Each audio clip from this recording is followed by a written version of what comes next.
അനിൽ കാക്കൂരിൻ്റെ കഥ. അപ്പു. അച്ഛൻ്റെ മുഖത്തേക്ക് അമ്മ ചായ ഗ്ലാസ് വലിച്ചെറിയുന്നത് കണ്ടുകൊണ്ടാണ് അപ്പു ബെഡ്റൂമിൽ നിന്നും പുറത്തേക്ക് വന്നത്. അതിരാവിലെ ഡൈനിങ് റൂമിലെ ബഹളം കേട്ടാണ് അവൻ എഴുന്നേറ്റത്. കണ്ണു തിരുമ്മി വാതിൽക്കൽ വന്ന് നോക്കുമ്പോൾ കണ്ട കാഴ്ച അവനെ സ്തബ്ധനാക്കി. അച്ഛൻ്റെ മുഖത്തു നിന്നും ആവി പറക്കുന്നുണ്ടായിരുന്നു. ചൂട് സഹിക്കാതെ അച്ഛൻ ഓടിപ്പോയി വാഷ് ബേസിലെ ടാപ്പിൽ നിന്നും വെള്ളമെടുത്ത് മുഖത്തൊഴിച്ചു. ഏറെ നേരം അത് തുടർന്നു. ചുവന്നു വീർത്ത കവിളുകളുമായി ഒന്നും സംഭവിക്കാത്ത മട്ടിൽ വീണ്ടും ഡൈനിങ് ടേബിളിനടുത്തേക്ക് മെല്ലെ നടന്നു വന്ന അച്ഛൻ്റെ ചുണ്ടിലെ ചെറിയ മുറിവിൽ നിന്നും രക്തം കിനിയുന്നുണ്ടായിരുന്നു. ചുവന്നു കലങ്ങിയ കണ്ണുകളിൽ ജലം നിറയുന്നത് അവൻ തിരിച്ചറിഞ്ഞു. മുഖത്ത് വേദനയോ ദേഷ്യമോ വേർതിരിച്ചെടുക്കാൻ അവന് കഴിഞ്ഞില്ല. ഇതിപ്പോൾ ആദ്യത്തെ അനുഭവമായിരുന്നില്ല. സമാന സംഭവങ്ങൾ പലവട്ടം കഴിഞ്ഞിരിക്കുന്നു. പലതിനും അവനും ഒരു ദൃക്സാക്ഷിയായി മാറിയിരുന്നു. പ്രതികരിക്കാനാവാത്ത നിസ്സംഗത നിറഞ്ഞ ഒരു അവസ്ഥ. സാരമില്ല മോനെ, അമ്മയ്ക്ക് ഒരു കയ്യബദ്ധം പറ്റിയതല്ലേ. പതിവ് പോലെ അച്ഛൻ്റെ വാക്കുകൾ. അമ്മ ഒന്നും സംഭവിക്കാത്ത മട്ടിൽ അപ്പുവിനുള്ള ചായ ചൂടാറ്റിക്കൊണ്ടേയിരിക്കുകയാണ്. ആ മുഖത്ത് പ്രത്യേകിച്ച് ഭാവഭേദമൊന്നും കാണാനില്ലായിരുന്നു. ചൂടാറ്റുന്ന ചായപാത്രത്തിൽ മാത്രം മിഴികൾ നട്ട് ശ്രദ്ധയോടെ കപ്പിൽ നിന്നും ചെറിയ സ്റ്റീൽ ചെരുവത്തിലേക്ക് അമ്മ ചായ ഒഴിച്ചുകൊണ്ടേയിരിക്കുകയാണ്. പല ആവർത്തിയായി ഒരേപോലെ ഇത് തുടരുന്നു. അപ്പു അമ്മയെ 1-2 വട്ടം വിളിച്ചു. അമ്മ അതൊന്നും കേട്ടതായി തോന്നുന്നില്ല. അമ്മുക്കുട്ടിയുടെ ഒളിച്ചോട്ടമാണ് എല്ലാറ്റിനും കാരണമെന്ന് അപ്പുവിനറിയാമായിരുന്നു. അതുകൊണ്ട് തന്നെ അവൻ മെല്ലെ സോഫയിൽ പോയി തല കൊമ്പിട്ടിരുന്നു. പൊട്ടിച്ചിരികളും തല്ലുപിടുത്തവും കൊണ്ട് എന്നും ബഹളമയമായിരുന്നു ഏതാനും ദിവസങ്ങൾക്ക് മുമ്പ് വരെ അപ്പുവിൻ്റെ ദിനരാത്രങ്ങൾ. എല്ലാം എത്ര പെട്ടെന്നാണ് ഇല്ലാതായത്. 18 വർഷങ്ങൾ ഒന്നിച്ചു കഴിഞ്ഞവരെ തള്ളിക്കളഞ്ഞ് 1 മാസം മാത്രം പരിചയമുള്ള ഓട്ടോ ഡ്രൈവറുടെ കൂടെ അമ്മുവിന് എങ്ങനെയാണ് പോകാൻ സാധിച്ചത്? തന്നെ പൊത്തിപ്പിടിച്ച് മാത്രം കിടന്നുറങ്ങിയിരുന്ന കുഞ്ഞേച്ചിക്ക് എങ്ങനെ ഉറങ്ങാൻ കഴിയും? അപ്പുവിൻ്റെ ഹൃദയത്തിൽ നിന്നും അറിയാതെ ഒരു തേങ്ങൽ പുറത്തേക്ക് വന്നു. മുഖത്തെ പൊള്ളലും ഹൃദയത്തിലെ വേദനയും മറന്ന് അച്ഛൻ അവനെ മാറോട് ചേർത്തു. ആ കണ്ണുകൾ നിറഞ്ഞൊഴുകുന്നുണ്ടായിരുന്നു. അയാളത് അറിഞ്ഞിരുന്നില്ല.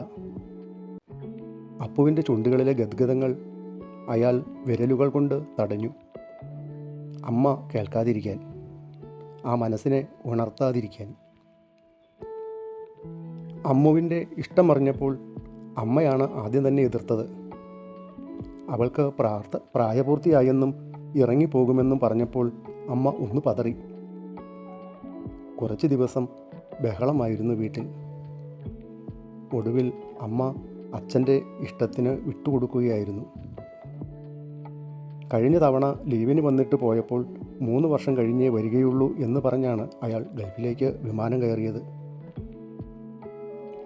അമ്മുവിന് തുടർ പഠനത്തിനും വിവാഹത്തിനുമുള്ള പണമുണ്ടാക്കി വരാമെന്നും പിന്നീട് മടങ്ങിപ്പോകുന്നില്ല എന്നുമൊക്കെ ഈ ഡൈനിങ് ടേബിളിലിരുന്ന് ഭക്ഷണം കഴിക്കുമ്പോൾ എല്ലാവരും കൂടി പ്ലാൻ ചെയ്തതൊക്കെ നിഷ്ഫലമായി. 6 മാസമോ കഴിഞ്ഞപ്പോൾ തന്നെ മടങ്ങി വരേണ്ടി വന്നു. അമ്മുവിൻ്റെ കാര്യത്തിലെ പ്രതിസന്ധി അത്ര രൂക്ഷമായിരുന്നല്ലോ. അമ്മുവിൻ്റെ അമ്മയുടെ ഫോൺ വിളിയിൽ കാര്യത്തിൻ്റെ ഗൗരവം അയാൾ മനസ്സിലാക്കിയിരുന്നു.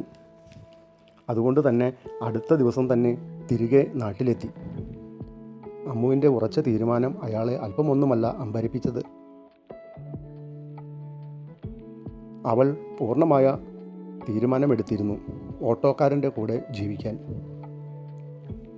വൈകുന്നേരം വരെ അവളോട് സംസാരിച്ച് ദേഷ്യപ്പെടുക മാത്രമല്ല, ചെറുതായി ആ കവിളിൽ അയാൾ കൈവയ്ക്കുകയുമുണ്ടായി. പിന്നീട് അവൾ ഒരക്ഷരം പോലും ആരോടും സംസാരിച്ചില്ല.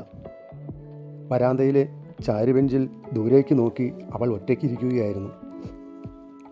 സന്ധ്യാദീപം തെളിയാത്ത ആദ്യത്തെ ദിനമായിരുന്നു എൻ്റെ ഓർമ്മയിൽ അന്ന്.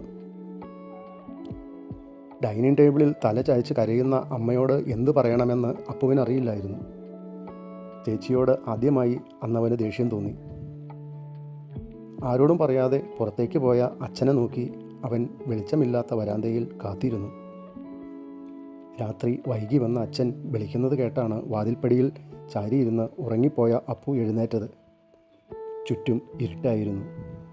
അവന് പരിസരബോധം വീണ്ടെടുക്കാൻ അല്പസമയം വേണ്ടിയിരുന്നു. മൊബൈലിൻ്റെ വെളിച്ചത്തിൽ അയാൾ വരാന്തയിലേക്ക് കയറി. ലൈറ്റ് തെളിച്ചു.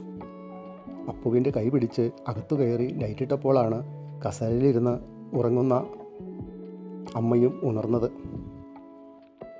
അമ്മയുടെ കണ്ണുനീർ അപ്പോഴും തോർന്നിരുന്നില്ല. കയ്യിൽ കരുതിയിരുന്ന ഐസ്ക്രീം പാക്കറ്റ് അപ്പുവിൻ്റെ കയ്യിൽ കൊടുത്ത് അമ്മുവിനെ വിളിക്കാൻ പറഞ്ഞിട്ട് അയാൾ ഡൈനിങ് ടേബിളിനരികിലിരുന്ന് അവളുടെ കവിളിലെ മിഴിനീർ മെല്ലെ തുടച്ചു. എല്ലാം ശരിയാകും. നമുക്ക് ആലോചിച്ച് എന്ത് വേണമെങ്കിലും ചെയ്യാം. നീ സമാധാനപ്പെട്. അവൾ നമ്മുടെ മോളല്ലേ. അപ്പു അമ്മുവിനെ വിളിക്കാൻ എല്ലാ മുറികളിലെയും ലൈറ്റിട്ട് നോക്കി. അമ്മുവിനെ കാണാനില്ല. അവനത് ഉറക്കെ വിളിച്ച് പറഞ്ഞത് കേട്ട് അവർ ഒന്നു നടുങ്ങി. പിന്നെ ഓടി നടന്ന് എല്ലായിടത്തും നോക്കി. കിണറിലും പറമ്പിലും എല്ലാം. അയൽക്കാരും എത്തി. അന്വേഷണം പല വഴിക്ക് ചിതറി. അതിനിടയിൽ അമ്മുവിൻ്റെ മേശപ്പുറത്തു നിന്നും ഒരു കുറിപ്പ് കിട്ടി. എന്നെ അന്വേഷിക്കണ്ട. ഞാൻ എൻ്റെ സ്വന്തം ഇഷ്ടപ്രകാരം ഇഷ്ടമുള്ള ആളോടൊത്തു പോകുന്നു. രേഷ്മ ജയപ്രകാശ്. അതോടെ അന്വേഷണം നിലച്ചു. അബോധാവസ്ഥയിലായ അമ്മയെ 2 ദിവസം കഴിഞ്ഞാണ് ആശുപത്രിയിൽ നിന്നും ഡിസ്ചാർജ് ചെയ്ത് കൊണ്ടുവന്നത്.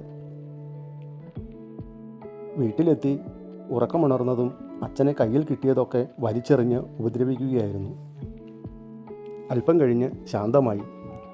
പിന്നെ കരഞ്ഞുകൊണ്ട് ക്ഷമ പറഞ്ഞ് എല്ലാം സ്വസ്ഥമായി വന്നതാണ്.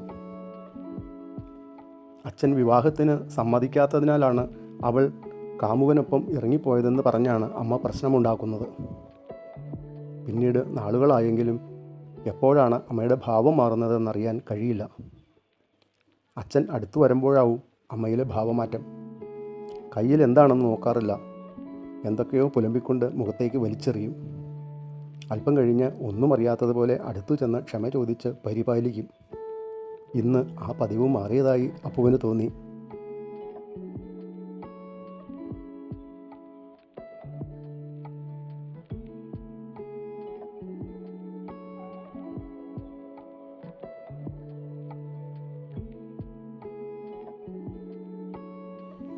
കാരണം എത്രയോ നേരമായി അമ്മ ചായ ചൂടാറ്റൽ തുടർന്നുകൊണ്ടേയിരിക്കുന്നു.